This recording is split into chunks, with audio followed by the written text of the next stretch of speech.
The Moonlock podcast is where we discover more about a person's creative journey.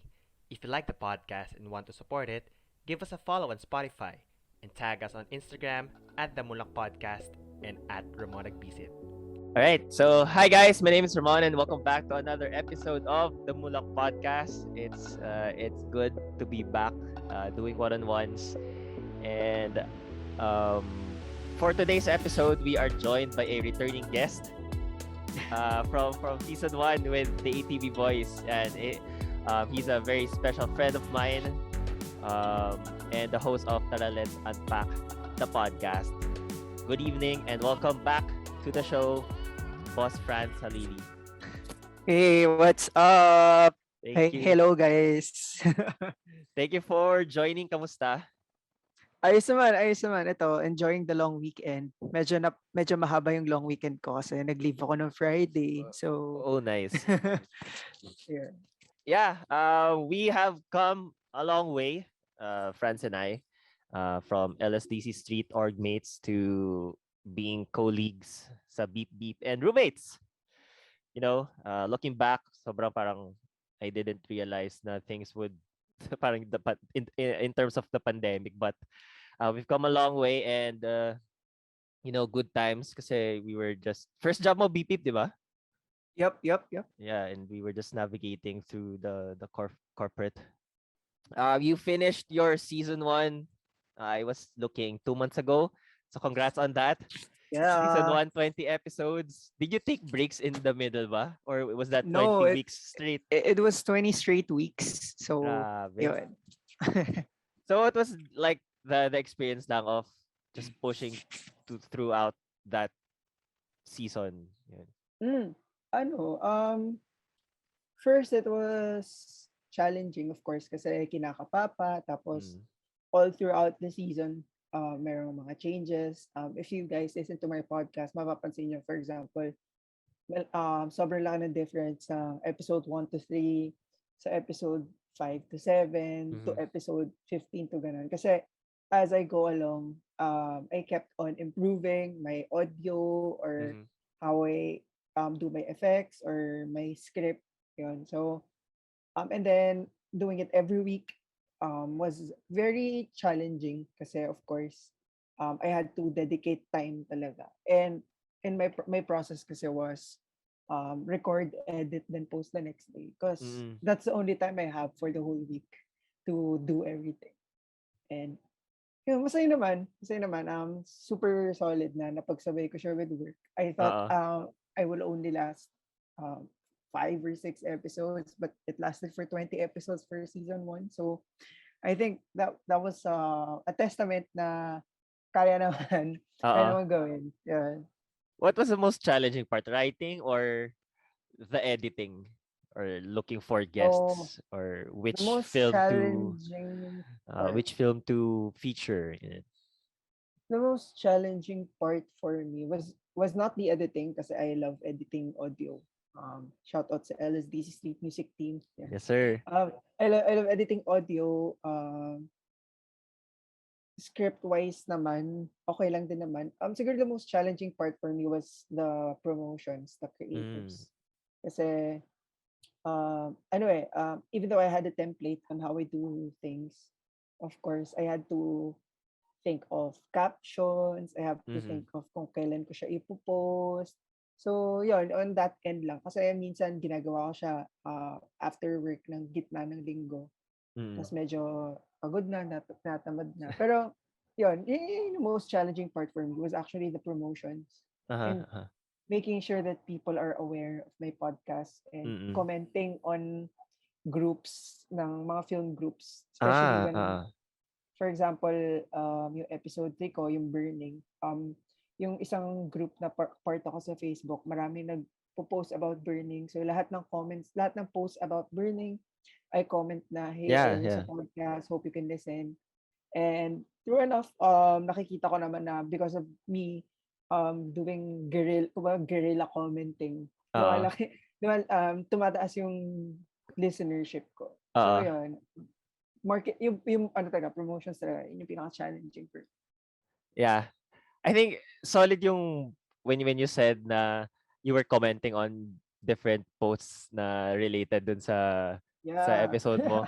Like I tried that on my I have this new YouTube channel wherein I share my parang NBA cards collecting journey chuchu ganyan. Yeah. Mm-mm. So when I was starting I was commenting on different posts then on how they on the related um unrelated videos then sa YouTube. Yeah. And Uh, may gumawa kasi sa akin noon eh, parang he commented na parang, "Oy, I like your video ganyan. Cool cards ganyan. I'm also opening packs ganyan. You might wanna check it out also and give me feedback whatever ganyan ganyan." So yeah.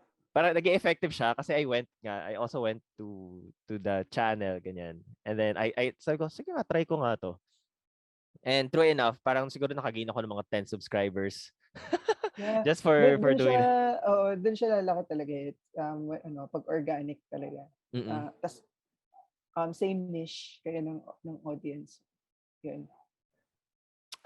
You had big time guests sila Direct Tonet, JP and I'm not familiar lang Direct with Direct June. June. Yeah, Uh, dun sa but I know the film.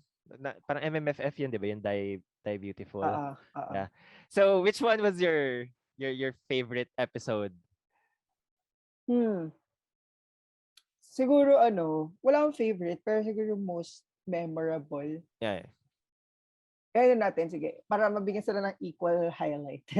Most memorable was with Direct June. Kasi it was for Pride Month. Tapos sakto, Mm. LGBT film yung Unpack namin. Tapos ang dami kong, kasi for those who are into Filipino films and who are familiar with Direct June Lana,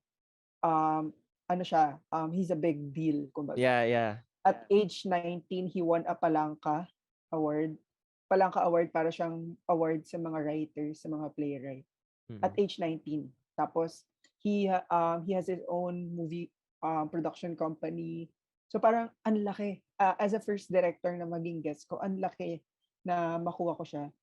Kasi nga, yun nga, especially na yung Idea First Company medyo maingay rin at that time kasi nga with the wave of queer content na dumadating sa bansa natin, Yeah. isa yung ano nila sa nag-pioneer noon, yung Game Boys, yung Pearl Next Door, ganun. Yeah. So tawag doon, malaking name siya. Tapos, especially na he's advocating for the film that he made na ang dami ko natutunan. Tapos plus kasama ko pa si IC, yung boss ko, na guest, na part ng film, na actor din sa film. Na, ayun, yun yung pinaka-memorable. Then, pinaka-insightful in terms of recording was with Direct Tonet, na ang dami kong natutunan in terms of film, in terms of with what happened doon sa fangirl, mga behind the scenes. Tapos very kasi detailed magkwento si Direct Tonet eh. Tapos lastly, most fun recording was with Direct JP kasi parang kay Direct JP, parang kausap ko yung barkada ko ganun. And na may tawanan, ganun. Hindi ko ba sinasabi sa iba na very stress, pero kay Direct JP, kumbaga mas relax na ako kasi Yeah, very light lang. napagdaanan ko na yung first two na nung unang kabadong, yung pangalawa medyo kabado. Tapos ito, ayan, medyo nasanay na.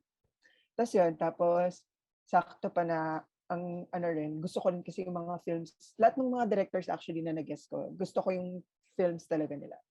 Kaya yun. Paano mo sila i-invite? Like, do you email them? Chat ka lang sa Instagram? Kay Direct June and Direct Tonet, tinulungan ako ni IC. Hello, shout out to IC, yung so connection niya kasi yun nga naging actor si IC sa Die Beautiful before, and in terms of Direct Tonet naman, we worked with Direct Tonet kasi for our company. Tapos kinausap siya ni IC. So yun, pinag-connect niya kami. Kay Direct JP naman, nung nagsa-start kasi yung podcast ko kay Direct JP, hindi lang pala kay Direct JP, marami akong sinendan na emails na iba't ibang directors. Parang about 3 or 4. Tapos yun, isa si Direct JP sa mga nag-reply. So, yan, done. Through there. Tapos nagkataon na nagkasama na sa isang podcast si Direk JP pati si Direk Tonet. Kaya ayun. Uh, yeah. Well, cool. I mean, just to be able to talk to those high profile directors, siguro kakabahan din talaga ako to actually have a Oo. conversation with them. Any parang what did you parang yung mga hindi mo in-expect while you're talking to them even before or after the recording, or what happened to you after recording those episodes with them? Wala. Actually, it was very normal na parang Uh, nagulat ako. Kasi usually pag there's something good na ine-expect ko, may nangyayaring, alam mo yun, may nangyayaring aberya. Ganun. uh, Surprisingly, walang nangyaring aberya. And very naging smooth naman yung everything. And yun, naging malaki yung help nung pag-promote nila. And especially, in terms of credibility sa podcast ko. Kasi mm-mm. when I comment, for example, dun sa mga film groups nga, tapos may nagpo-post ng tungkol sa Die Beautiful or tungkol sa fangirl, ganun. Tapos when I comment there na, hey, I had this director as a guest, Mm-mm. hope you can listen. Parang ano siya, may sense of pride na, uy, legit tong podcast ko. Uh, Yung director niyang film na pinag-uusapan niya yung naging guest ko. So, check it out. Yung parang ganun feeling. yeah. So, yan. I mean, of course, parang you were just starting out, diba? And then Mm-mm. that would be such a great boost to just put a stamp na, uy, kahit isang season pa lang si Tara Let's, like, he already got these directors. So, um, let's just move on with, you know, we are both members of Podcast PH. It's such a great community to be Yeah. part with, interact with. How is being part of a community like be of great help to those who are maybe not naman starting a podcast, but just being in a community? How helpful is that maybe to you as a podcaster then and being a Uh, film enthusiast? yeah. Actually naman as a person, I really thrive or I really kumbaga sumasaya ako or nagiging masaya ako when I'm with like-minded people. So when I'm with a group of dancers and we talk about dance and the people in the dance community. Ay, masaya yun. Tapos when I'm with the people from the volleyball side naman, tapos I get to converse with them about the different players locally and internationally, the Mm. matches that happen. Ang sarap din, ano nun. And with Podcast PH kasi, like, or ano, parang lahat ng tao doon, either may podcast or looking to start a podcast and very supportive ng community. So, yun yung masaya eh. Kasi when you're with like-minded people, you get a sense of comfort, especially hindi ka naman pwedeng makipagkwentuhan ng mga interests, ng lahat ng interest mo with your friends. Kasi, let's face it, we're not all compatible with our friends in terms of hobbies and interests, of course. Mm-mm.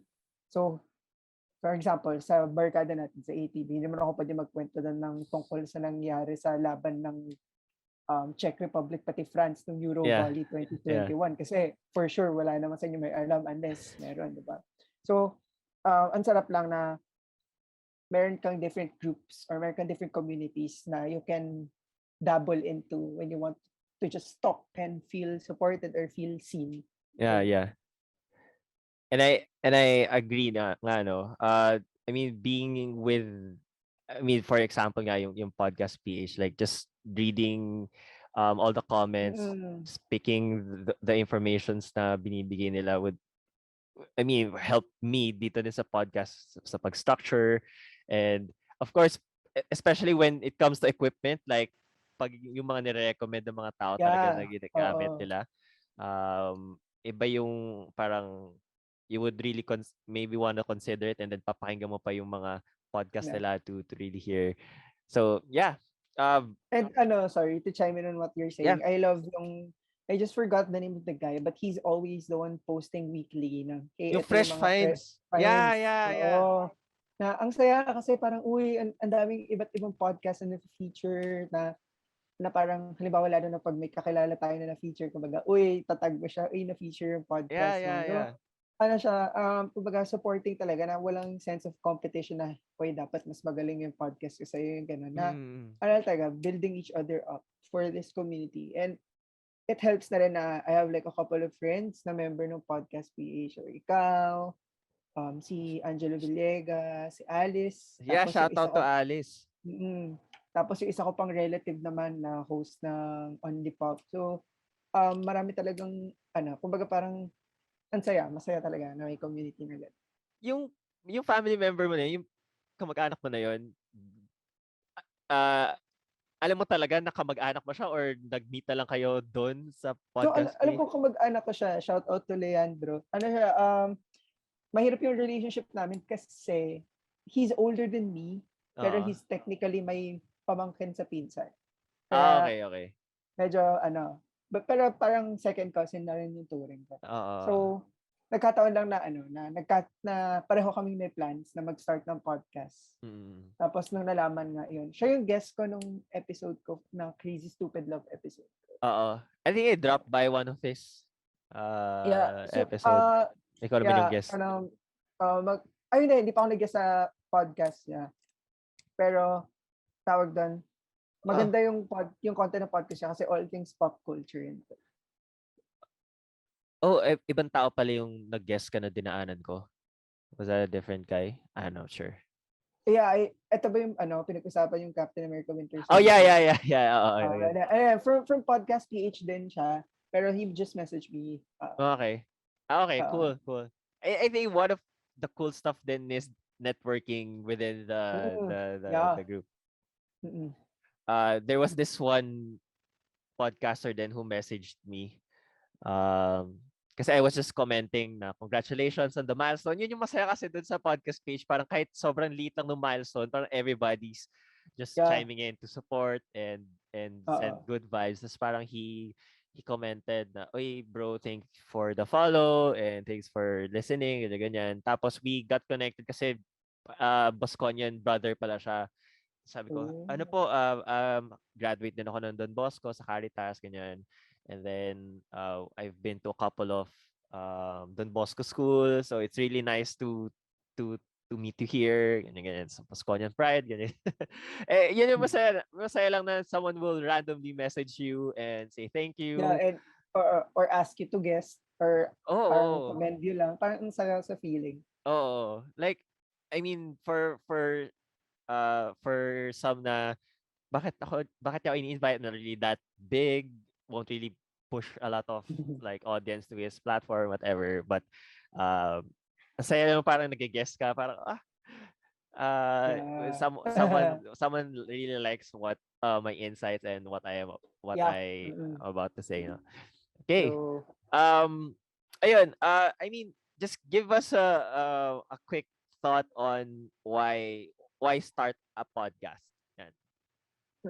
well, I've been wanting to start a podcast ever since 2020. Mhm. Yeah.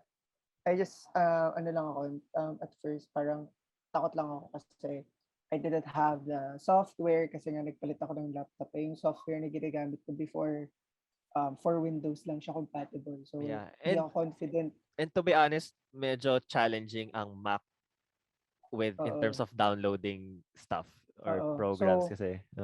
So, naghanap talaga ako within the Mac store. Yung ba yung tawag ko? So, yun, naghanap ako. So you Tapos may paid nakita you paid for No, nakakita ko ng free. Oh, So, nice.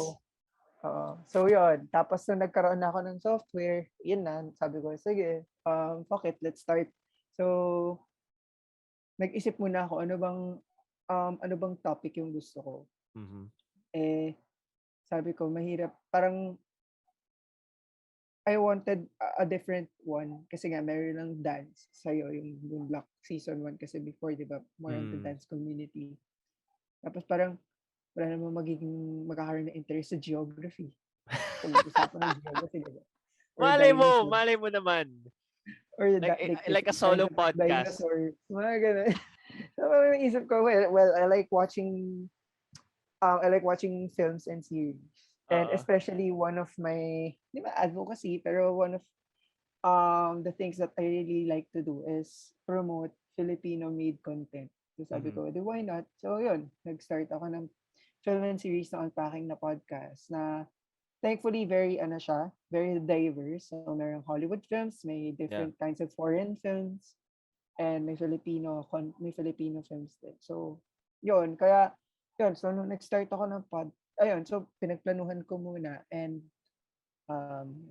bumili ako ng mic. Pero nung recording ko nung trailer ko, wala pa akong mic. Kaya medyo Mm. sabog-sabog pa. Ayun, bumili ako ng mic and yun, nag-start na yung podcast, April 24. 24, yeah, April 24. Yeah, and then 20 weeks straight. 20 weeks straight. I mean, Mm. iniisip ko pa nga lang din siya, uh, it was like parang sobrang exhausting nung just the creative flow. Like after work, you have to also think about yeah, yung sinabi mo kanina, creatives, aside from the creatives, you were heavy pala with promoting. Kasi ako parang I wasn't really heavy in promoting, but I was pushing to be para mas madami ako content na nilalabas. Make sense? Mm. Parang I Oo. have video, I have audio, and Mm. then Mm. I do snippets pa of each and every one and Yes. upload audio and video then. Video. So, Oo. I mean, for you to be able to do it 20 weeks straight is such a feat, I guess, Yeah, for and me. Yeah. ano rin kasi tawag doon, surprisingly it went by so fast. Na parang nagulat na lang ako, oh my God, I'm in episode 10 na. And 2 months na pala nakalipas. It's parang Mm-mm. nung napag-decidean ko na magsi-season finale ako on my birthday Mm-mm. nung September 2. Nung sabi ko, sige nga, parang magandang idea yun. Tapos nung napag-decide, parang, wala, ang lapit na. Parang ano lang talaga siya. It went by so fast. Mm-mm. Kasi siguro nagkataon din na it was the time na medyo nagbe-build up na rin yung pagka-busy sa work kasi ano na yun quarter 2, quarter 3 na yun Yeah, Q2, yeah. Q3. So, hindi naman ako na-drain. Nagkaroon lang ng time sa parang, natamad ako mag-edit. Sige, edit ko na lang to on the day ng release. Hindi ko siya edit ngayong gabi. Ganun. Oh my gosh, ang hirap pa. Uh, pero other than that, masaya naman kasi I was able to talk to different people about films, about the TV series, ganun. Tapos, I got to, noong una nga, parang how I promoted it, I used ads. Pero sabi ko, Oo. baka in the long run, hindi siya maging feasible for me kasi nga, syempre, hindi pa naman earning yung podcast natin. And Mm-mm. as of now, parang it's still in the building stage pa lang din yung kung paano mag-earn yung podcast dito sa Philippines. Mm-mm. So parang after na pag-decide ko, sige, i-guerrilla ko na lang to. So yun nga, like what I've mentioned earlier, I reply to comments, I post dun sa mga groups or mga different film groups, I reply sa tweets, I search for the hashtag ng film, tapos yung mga nag-tweet doon na Mm. nakita ko, may mga nag-tweet doon, nakita ko maraming engagements and maraming followers, doon ako nagre-reply sa kanila, tapos some of them Ooh. retweets, Yeah, yeah, yeah. yun, tapos, yun, kaya, so, surprisingly, lumaki naman yung audience ko, kaya masaya naman ako na at least kahit paano may May sure ako foundation. na Yeah, yeah. may at least 100 people na nakaparinig sa akin. Yeah, yeah, yeah. And yeah, I mean, learning a lot in terms of how promoting the Yeah. podcast. I'm just Mm. thinking medyo kasi I'm not really the niche type eh. So Mm-mm. I'm at trying to figure that one out. But in terms of promoting, I mean I'm just trying to optimize yung mga title, ganyan, trying to make it really searchable. But yeah, noted then on that, and hopefully the listeners will be able to also start their own podcast. I think I'm more of pushing people to start their podcast. Ikaw, we had a conversation when you were just starting to push a podcast. Si Alice then when she messaged me one time, Yeah. sabi ko, push mo na yan, ganyan. And then I have Oo. also JP, a friend of mine here, parang he's also contemplating, and then I think he's also pushing na rin to make a podcast. So just do it, guys. The more the Yeah. And merrier. with the tools we have right now with Anchor, Super. super dali na lang. Tapos ang dami pang bagong features na pwede ka pang gumawa ng parang radio Yeah, style na oh. yung music and Anchor, talk. Music Plus Talk. Oo. Yun. And yeah, I want to shout out then my friend si Bea. Like she also started her own podcast. Isip ni B. Um, she's just recording sa Anchor. And then doon lang din siya nagka-cut. And it sounds okay. Okay naman. I Yeah. mean, you wouldn't really think na sa isang app lang siya ginagawa with also all the sound effects and transitions. Yun yung parang nagpapa-pro dun eh. I mean, for me, pag maganda yung audio, Ah, mga transitions. actually, may isa pa nga ako, parang dahil nga dun sa Music Plus Talk ng Anchor, parang tuloy gusto kong gumawa. Pero ano pa lang hindi pa siya final. Pero parang gusto kong gumawa ng spin-off na Tara Let's Unpack na parang Tara Let's Kanta or Uy. Oo, okay din Tara, sa yun. it's about ano naman, either ano pa rin, film pa rin, pero Soundtracks. more on musicals and soundtracks. Oh, Kasi I oh, love, oh, oh, tas oh. parang hindi man review, pero analyze or ano yung different songs from different musicals, different movies or mga Mm. soundtracks ng movies para makita kung paano sila nagko-connect sa film, yung mga ganun. Yeah, Pero wala yeah. yan, ano lang yan, something to think about on my end. Oo. I think that would be a great podcast, especially with the music and talk feature. Do you know na pagka free user ka and nakinig ka sa music and talk, you would just listen parang a preview of the song.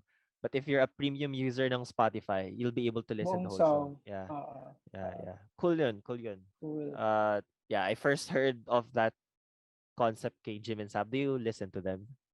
Narinig ko yung Music Plus Talk sa other podcast na Oh, pinapakinggan ko. marami na rin Siya, pala.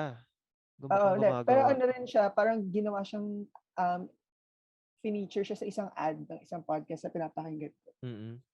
Sa States na podcast. So, doon ko nalaman na may ganung feature na. Mm-mm. Tapos nung dumating na dito sa Philippines, ang unang gumawa na napakinggan ko is yung podcast sila Direct to Net ni Direct JP, yung Ang Walang Kwentang Podcast. Oh, they did it also. Meron They did sila. it. Okay. All right. Cool. When can we expect a season 2? Are you planning? Yeah. Season 2 will come in 2022. I'm just figuring out lang when in 2022. Pero for sure yan kasi I want to feature more films. Marami ako napanood recently na gusto kong i-feature and gusto ko pa mag-broaden to more foreign films, to be honest. Do people message you now? When's your next episode? Meron ka bang ganun? Hindi pa naman sa ganun. Okay, pero okay. nag-message lang na, hey, I listen to your podcast. Parang, can I be a guest one time? Ganun. So that happened. Yung nag-guest ng Black Widow episode ko, shoutout kay Jolo Estrella, nag-message siya sa akin through Instagram na he wanted to be a guest. Tapos parang sakto, uy, sige, solid, I wanted to unpack Black Widow and yun yung gusto nyo i-unpack. So yun. Oo nga. I mean, that was an interesting episode. A lot of people didn't like it, but you had a different opinion on it. So make sure to listen that one. Okay. Let's dive in a little bit about work. I've been in the digital space for 3 months and you've been here like since kailan ka graduate? 2018. 2018 ka lang graduate? Yeah. Oo nga, 2014. 14, 15. Okay. So you're 3 years in? 4 years in? Lampas 3 years na. Feb 2018 ako graduate. I started working May 2018. And what's a typical day for you in a ad agency? Like I wouldn't know the the on-site setup feel. Kasi work from home na ako nag-start eh. But what was it like to be in an agency pre-pandemic? I started with this company during the pandemic. Totoo ba? So umalis ako sa previous company ko. When did you leave? BB. I resigned noong March 6. So dapat until April 2019? 2019. No, 2020. Oh, snap. I was thinking Oo. parang may one Wala, year wala. ahead ka na ano. Naka So, 2 years nga so pala tayo sa beep beep. oo. So, supposedly, until April 6 ako. Yeah, so, I passed my resignation letter March 6 of Mhm. 2020. Tapos, Taal, ah kasagsagan ng Taal or aftermath after na. Taal, Oo. oo. Ito yung Okay. nag-aano na. Ito na yung nagkakaroon na nagsa-start na mag-build up yung pandemic. Oo. Tapos yun, nung March, nung weekend ng March 11, nung weekend ng March 14, sobrang sakto na parang sabi ko, magkasama tayo sa office eh. Parang sabi ko, iuwi ko na lahat ng gamit ko Mm. kasi baka pag nag-lockdown, di ko mabalikan. So Mm. that weekend, nag-start yung lockdown March 15. Oo. March 12, inuwi ko na lahat ng gamit ko. As in literal, umalis ako ng condo natin. Lahat ng gamit ko, pati yung mga iba't iba kung ano gamit sa office noon, inuwi Mm. ko lahat sa bahay. Kasi nga, natatakot ako kasi nga may tunog-tunog na ng lockdown. So yun, naglalamove ako pa uwi nun. Like, literal na ang mahal ng binayaran ko kasi parang Oo. buong buhay ko dalawa. So yun, tapos that weekend, nag-lockdown. Tapos, Yeah.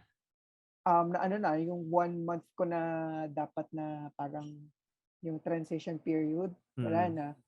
So, nag-start ako pumasok sa company ko, which is right now, yung company ko right now, ng April 6. So, Mm. April 7, sorry, April 7. So, yun. Nag-start ako dito sa recent company ko ng work from home na talaga, like pandemic na Oh, talaga. okay, okay. My bad, my bad. So how was it like ba? I mean, I think what we're doing is very different eh. Like ako Yeah, on my end, I do setups. Yeah, mga ads, ganun. But I think yours different. Um, yeah. For us, we work with different brands to connect them with different influencers. Tapos, or we have a pool of influencers and we manage them. So on my end, I work as a project manager. So kami yung nagmamanage ng engagement or ng project between this brand and these sets of influencers to make sure the project is moving smoothly, in lahat ng logistics, lahat ng mm, paperworks, lahat ng schedules, ng postings, and all. Yun yung ginagawa ko sa job ko. so not really so the whole campaign ish parang ganun. No, not the whole campaign. So basically more the implementation ako. The planning and all are from a different team sa company na. Okay. Mm. Okay. And then the the numbers they give it to you or ikaw then you have something you have a tool to be able to see all the numbers and mga Yeah, like engagements mga, live yeah, data. we have a tool for that. And meron kaming process kung paano kami gumagawa ng mga reports, ganun. So Mm. it's, ako rin, job description ko rin is, I do the reporting, after each engagement with the client. Yeah. So how what's a typical uh implement or implementation or project na pwede mo i-share? So, for example, meron kaming mga client na kailangan mag-promote ng bago nilang. For example, one of our clients, si CDO, they need to promote their new line of corned beef. So, Mm. we had to get different funny influencers and different foodie influencers to Oh, promote the okay. product. Tapos, syempre, hindi lang naman basta dapat picture and post eh. Oo. They wanted a video, creative video, and a funny video. So, ganun. So, Mm. I'm the one who make sure that Coordinates. all the guidelines are followed, na coordinate lahat, and the post on time. Oo. Who are the ones that posts yung mga creatives, yung yung influencer? Yeah, sila rin yung gumagawa. Like, they make their content.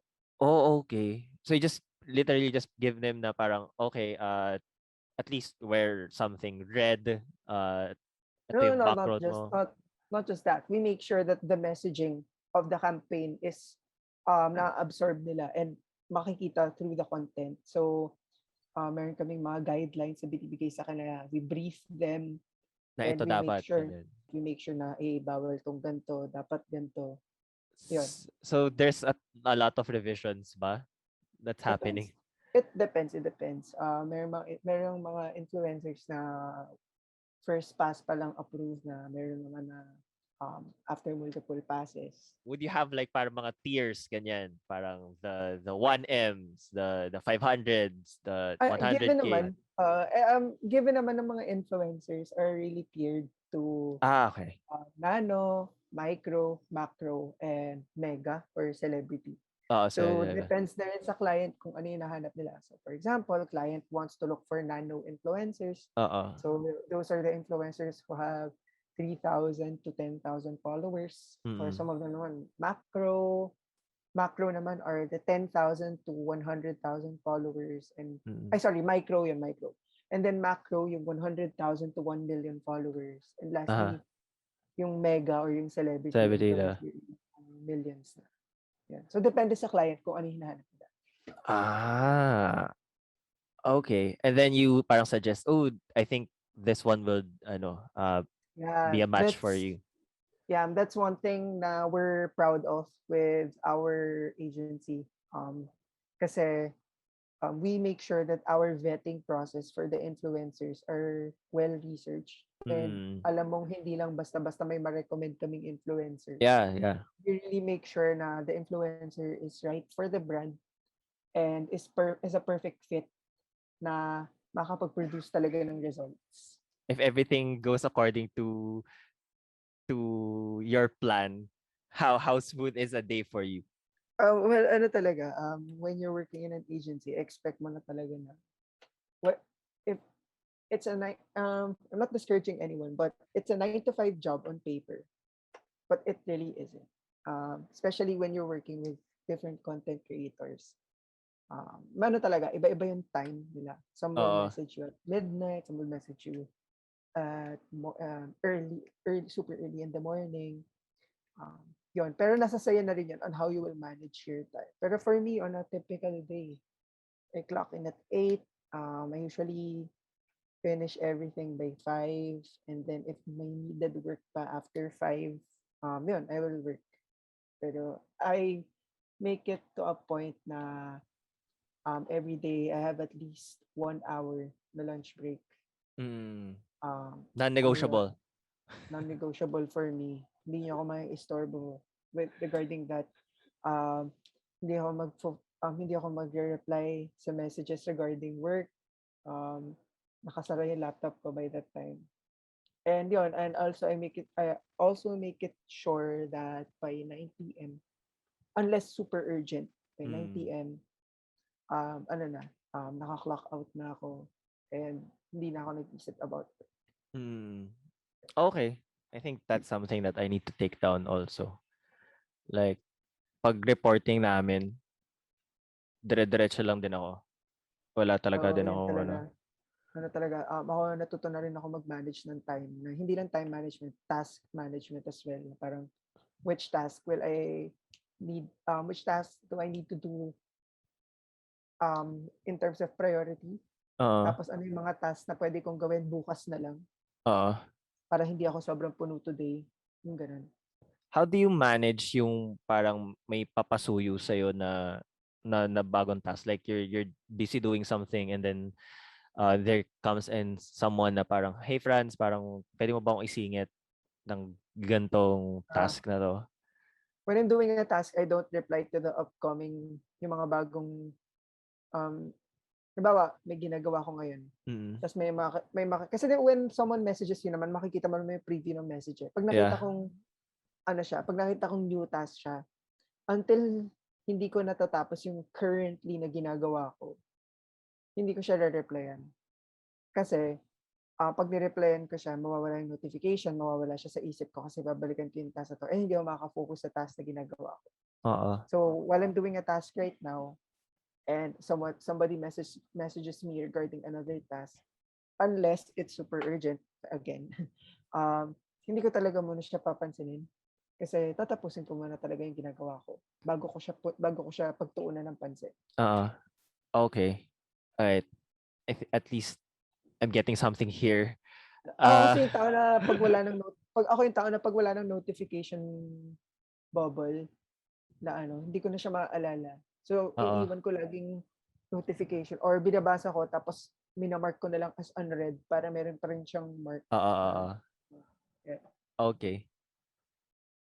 I think I'm still lucky pa with in terms of workload kasi mawawalan kami ng client eh. But uh, medyo na-culture shock ako when it came to reporting. Parang Oo. uh, it's a very, in terms of pacing, it's a very fast-paced environment talaga. Yeah. Uh, and ako may konting digital background lang ako with our business but I didn't really realize how big it was when in terms Mm. of really just setting it up. Hindi pa ako nakipag-usap sa mga clients eh kasi hindi naman kami yung front facing eh. But in terms Oo. of trying to get, alam mo ba kung paano natin makukuha tong gantong numbers or what do you think would be the yung magagandang audience to include? Tapos parang I don't know. Let me ask my tenure teammates ganyan pa. Uh, but ayun, I think yun din yung unang pumasok sa akin when sinasabi nila parang agency work, parang sobrang, I mean, siguro before with events, mga events nila uh, with their environment, parang tama ang sinabi mo, hindi 8 to 5 siya, 9 to 6 siya, but technically it isn't eh. What more Mm. before, parang feeling ko nga mas nag-lie low ngayon or hindi naman no. Parang Yeah, especially before nung may mga office pa. There mm, like yung internship ko before was an events company. Minsan inaabot talaga sila ng mga 2 a.m. sa office tapos pasok the next day ng oo. 8 a.m. Ganun talaga. That's ano full blown talaga na agency Ano work. yan? Hindi events ba? Events agency technically. Oo. So, ano talaga siya? Ganun. Medyo tedious din. Tapos ano talaga, minsan hanggang weekend kasi usually naman mga events weekends yan. So, Oo. ano talaga siya, you need to have fully committed ka talaga dapat pag sa ganun. Oo nga, oo nga. True. How are you coping up with uh work from home? May pinag-on-site na ba kayo? May mga work ka na Yeah, ba na lumalabas? sometimes, yeah. Sometimes you need to go to the office or I volunteer to go to the office kasi personally, I like working outside the house. I'm not comfortable. Hindi naman sa comfortable, pero mas gusto ko nagtatrabaho sa labas kaysa dito sa bahay kasi mas productive ako as like Mm. me as an employee. Mas productive ako when I work at a cafe or when I work dun sa office namin. Pag nandito kasi sa bahay, okay naman, productive naman. Pero syempre, iba pa rin yung may separation ka ng your home and your workplace. Pero, wala tayong magagawa eh. Mm. Especially na kakagaling lang natin sa 3 buwan ulit na MECT. Kaya wala. Dito na talaga sa bahay. Pero, Oo. yun, mag-ano ulit ako. Kaka-cafe na ulit ako. Doon ulit ako itong susunod na weeks. Let's just go here. I think maybe on the last part na. So thank you so much for all the tips. Definitely para I'll have to rethink my Yeah. workflow then. Well, to all your listeners, hindi ko sinasabing tama yung work process ko. Yeah, yeah. That's just how I work. Wala akong sinabing yun yung tama. Oo. Baka, oo. Yun. Disclaimer lang. True. I mean, what works for you may not work for the others, but Yep. ako kasi when the pandemic happened, I also was about to leave na rin beep beep. So when the work from home setup came, nung nasa beep beep ako, parang paalis na din ako. So it wasn't really, wala rin ako na-establish na workflow or work setup. Oo. And then recently, yeah, 2 months pa nga lang ako with my current job. So, I mean, generally, it's okay naman. Yeah, like what I said, hindi pa ganun ka-hectic din yung schedule ko. But when it came to reporting, parang whole day or 1 day and a half akong gumagawa. And Parang alam mo naman Tas yun, puro numbers pa yun, oh, eh, 'no? tapos puro numbers, you're trying to analyze numbers, tapos gawin mong words. So parang hindi naman yun yung ginagawa ko for the longest time. But Yeah. good pressure nga. Yung sinasabi ko, parang sobrang hirap niya mag-isip and just try to come up with how you'll be able to share those informations na edible ng client. Parang hindi Oo. masyadong technical. Oh, yun. Okay, yeah, I just want to tap in real quick into sports. Yan. How important was having sports back? Hindi man dito sa Philippines, but just having to able to watch sports being back sa mga international competitions and Oo. stuff like that. Dude, so important kasi ano talaga, eh, being a long time sports fan, ano, eh, super ano siya, ano siya, parang one aspect siya kung paano nare-release yung stress. And ayun, especially for the athletes for the professional athletes na yun lang yung yun yung trabaho nila, Mm-mm. na maglaro, 'di ba? And mahirap ng pandemic kasi nga mawawalan ka ng job literally. Walang mga leagues, walang ano. So right now, very super solid na nagbabalik na ulit yung sports, na start na ulit. Even though naka-bubble setup pa yung PBA, Oo PVL, nga. ganun. Yeah. Um, at least bumabalik na, and at least yung mga athletes natin is nabibigyan na ulit ng trabaho and nakakapag-represent na ulit outside the country kasi in the other countries, and especially in Europe, ano na talaga, wala na talagang may mask pa rin, pero like they can fill up arenas already, yung Yeah. mga ganun. Yeah. Oo. I mean, yun nga isa akong parang iniisip eh. Like in the States ba, you see play the fans are back sa mga arenas, NBA, and then a few sa Japan when I watch some games ng B League, like they Mm. have fans then there.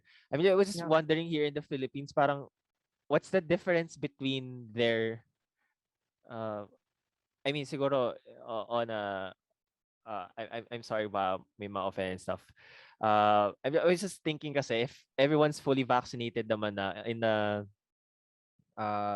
a setup wherein ayun na, fans are vaccinated na din, and then yun sila lang yung pwedeng pumasok sa loob. Pero I mean for the first few rows walang fans, and then dun sa taas yung mga fans. What's the difference, ba't hindi magawa dito Ah, sa atin? for my observation kasi the difference is, for example, in Japan, in Europe, in the USA, basically yung virus kasi dun controlled na nila, eh.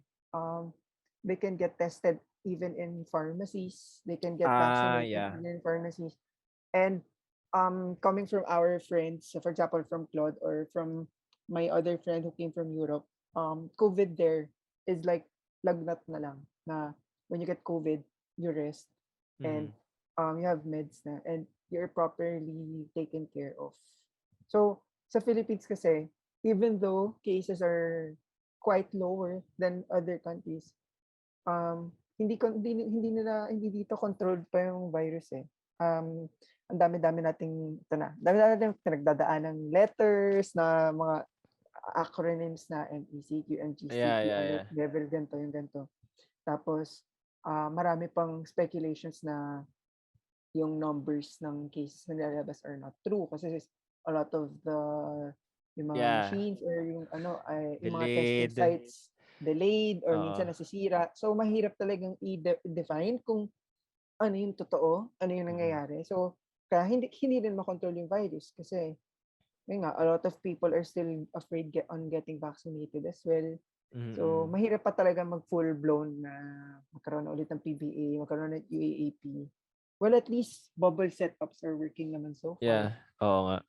Oh. Pero Like yun. I was reading lang a few tweets from different sports writer na parang uh the bubble setup ng PBA isn't really, I mean, working siya in terms of nakapaglaro ganyan, but Mm-mm. revenue wise ata hindi na nila kaya Hindi talaga, oo. to push for another bubble setup. And I'm thinking, 'di ba, parang nakaumay din. I mean, ako, aside from the issues ng PBA with regards on the teams and just in it overall, like as a basketball fan, parang nakaumay din na walang Iba fans. rin yung may audience eh, di ba? Oo. Oo. Like you're watching, yun, like in volleyball, you're able to watch na mga leagues na may fans, and it's just a different kind of setup eh. Hearing legit fans. Like ako rin, when I watch wrestling now, they play kasi mga ano before eh, mga cheers and boos. But Mm-mm. hindi siya organic, unlike when you have fans talaga na would Sumisigaw. rally with the team, And, ganyan. oo. That's the great thing about sports kasi is aside from the players, is yung like what we were talking earlier, is yung community. Mm. So yung sabay-sabay sumisigaw, sabay-sabay na nagbubu, yung gano'n. Yun yung isa Oo. pang yung camaraderie within sports. So yun yung nakakamiss. So ito nga yung nakaraang PVL season. PVL is yung Professional Volleyball League dito sa Yeah. Philippines. Wala talaga silang bubble siya. So wala talaga lang fans. Like empty yung yung pinaglalaroan nilang court. Tapos naglalaro lang sila. Na okay naman kasi surprisingly yung mga players hindi bumaba yung level of play nila. Oo. Nagsigalingan pa nga yung iba eh. Pero iba pa rin talaga pag may naririnig ka nagsisigawan, especially with the Filipino fans. Oo. Filipino fans na nanonood ng live are the best fans. Wag lang sa comment section ng Facebook. Yun yung yun yung worst. Pero when people watch live, especially kung Pinoy, like, Oo. ang solid talaga. Pati volleyball was peaking pre-pandemic eh, no? Parang it was getting a lot of attention with the SEA Games, start ng SEA Games. It's been peaking for quite a while. Okay. Okay. Especially they've been, yun na yung time na nagfi-fill talaga ng tao yung Araneta, Yeah, yung yeah. mga ganun. Na yung program, ang nasayang lang talaga is ang ganda na nung program, especially sa men's team, won Yun nga silver eh. medals. Yeah. They won noong 2019. So 2020, sobrang laki ng plans for them to join different competitions and all. Ayun, nagka-pandemic. So talaga ulit, kumbaga nagkaroon sila ng 2-year break. Oo. And ngayon lang ulit sila nakakabalik sa international tournaments and the women's team as well. Yeah, what's your thoughts lang on um the men's and the women's side of volleyball? Parang ako, hindi naman kasi ako talaga din as a Mm-mm. casual volleyball fan na ako. UP nga lang pinapanood ko eh. Women's pa, Mm-mm. 'di ba? Sa Lasal pa. Tapos what are your thoughts lang on like sa volleyball dito sa Philippines parang baliktad eh. The women are Yes, highlighted yes, more than the men. yes. What's your take on that lang? TV time, 'di ba? Parang I didn't know na may PVL pala ng men's. Like I didn't Wala na. wala As na, para 'di in, ba nagkaroon? I mean, I don't know. siya, tawag doon, dito talaga sa Philippines, talaga, mas high value ang women's volleyball kaysa sa Oo. men's volleyball.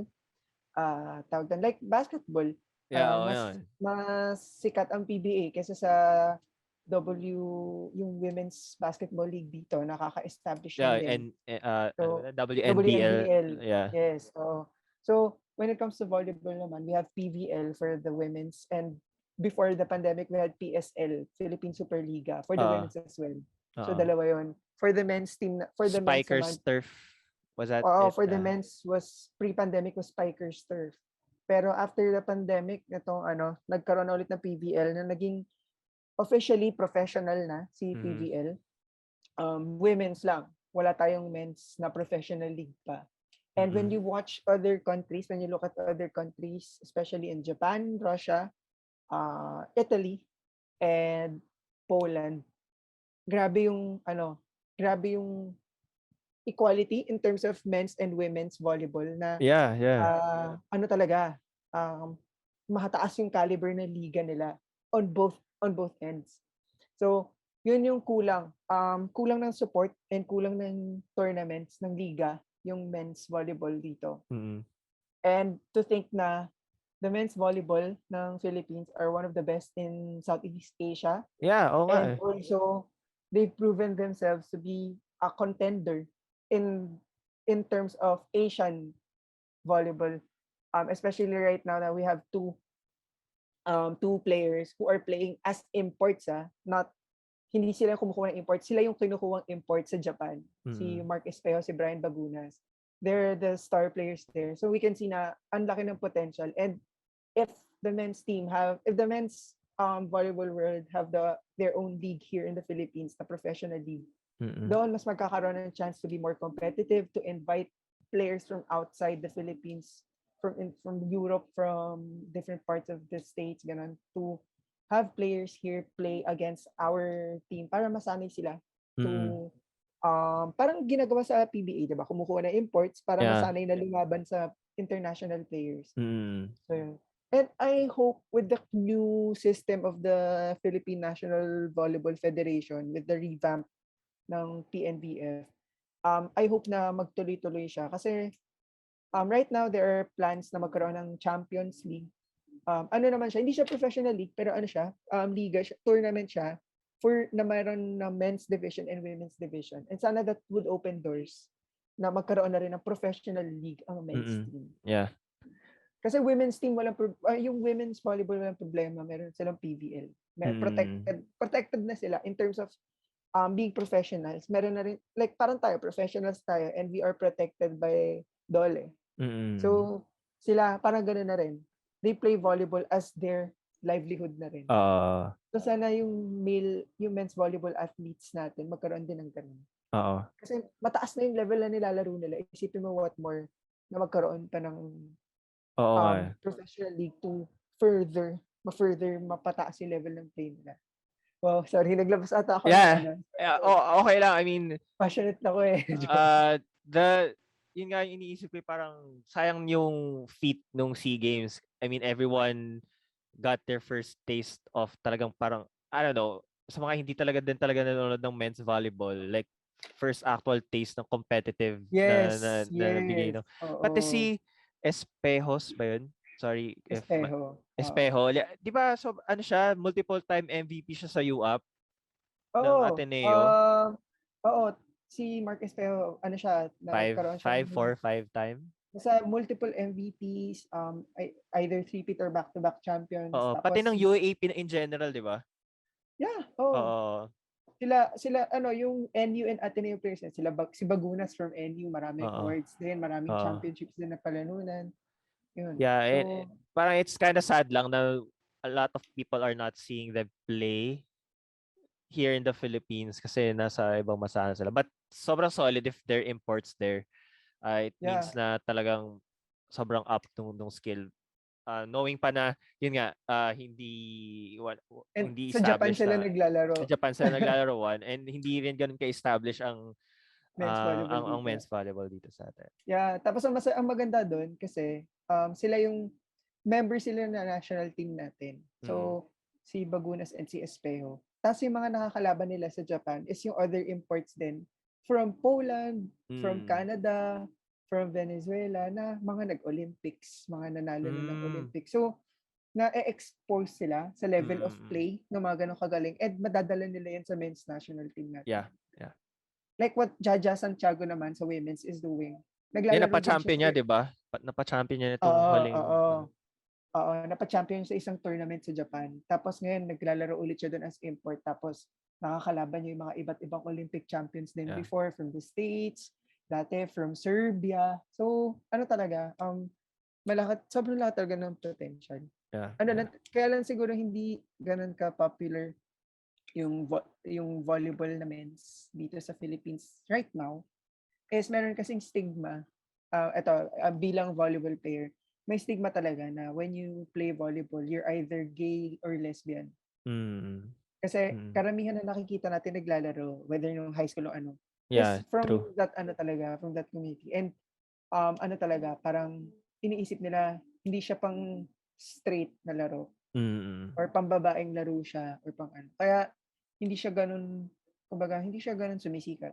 And kung makikita mo yung mga players natin na, especially sa men's volleyball team, putang ina, baka mas isang spike lang nun, kung sobrang brusco mong tao, isang spike lang sa'yo, tumumba ka. Kasi yung mga serve nila, 100 kilometers per hour yung yung bilis ng service nila sa bola, isipin mo kung tumama yun sa mukha mo, di ba? Tapos, huhusgahan mo sila ng ganyan. Yeah, oo nga. Yung ganun. So, ano lang talaga, more education and more exposure talaga to the people. Kaya sayang talaga yung UAAP. Kasi ginawa nila pre-pandemic. Pinantay na nila. Kasi dati, yung UAAP dati, sa umaga, men's volleyball. Yeah. Sa hapon, women's volleyball. So, 8 a.m. to 12 noon, men's volleyball yun. Tapos, 2 p.m. to 6 p.m. women's volleyball. So, ang ginawa na nila, may game na men and women sa umaga, may men and women din sa hapon. Para Oo. pareho yung exposure. Yeah. And that's because of the SEA Games. Yes, that's because of the silver medal winning SEA Games. Kaya sayang talaga nung nagkaroon Oo nga. Ganda na sana yung momento. Kasi naman hindi agad pinasara yung airport eh. Naalala ko nun sa office, parang ano pa lang mga March na parang, uy, meron na daw sa San Juan na COVID, ganyan. Tapos parang, Oo. Tayo sobrang chill. magkasama sa office na overtime Oo. tayo nun eh. So, ano kaya gagawin natin? Parang wala pa lang. Tapos yun na pala talaga. After a week or 2 weeks, shutdown na. Sinabi mo pa. Anyway, thank you so much, Franz, for dropping by and having a chat. Super appreciate it. Again, where can they find you? Where can they follow you? First of all, Ramon, maraming salamat for inviting me. Nakakamiss makipag-usap, yes. And sobrang happy ako na consistent na talaga tong podcast mo. And I love na ang dami mong nilalabas na content. Yung mga random lang, mga yeah. Yan, for your listeners naman, if you guys want to listen to my podcast, tara, let's unpack. So we unpack different films and series from different parts of the world. So you can follow us on our social media, on Instagram, at Tara Let's Unpack Pod, on Facebook, Tara Let's Unpack Pod, and on Letterboxd, Tara Let's Unpack Pod. And you can follow me on social media, on Twitter at Franz Halili, on Instagram at Carl Francis Halili. Yon. What's Letterboxd? You have a news, right? Letterboxd is like it's like IMDb. So, pwede mong ilog doon yung mga films na napanood mo na, yung mga reviews, kung kailan mo siya napanood. So, yun, nandun yung mga iba't ibang films na pinapanood. Doon ko nilalog lahat ng mga films na pinapanood ko. Ginawa ko siya, like from the first film that I watch up to right now, tinry kong ilagay lahat doon yung mga naaalala kong films na napanood. Wow! So, yun, wow! Makikita mo doon. And also, may mga lists ako doon, mga comfort films, mga films ng Tara Let's Unpack na na-feature natin, na na-feature din sa episodes. Cool! Sige, I'll check that out. Check that out. Yeah, solid siya. All right. Thank you so much again, Franz. Thank you.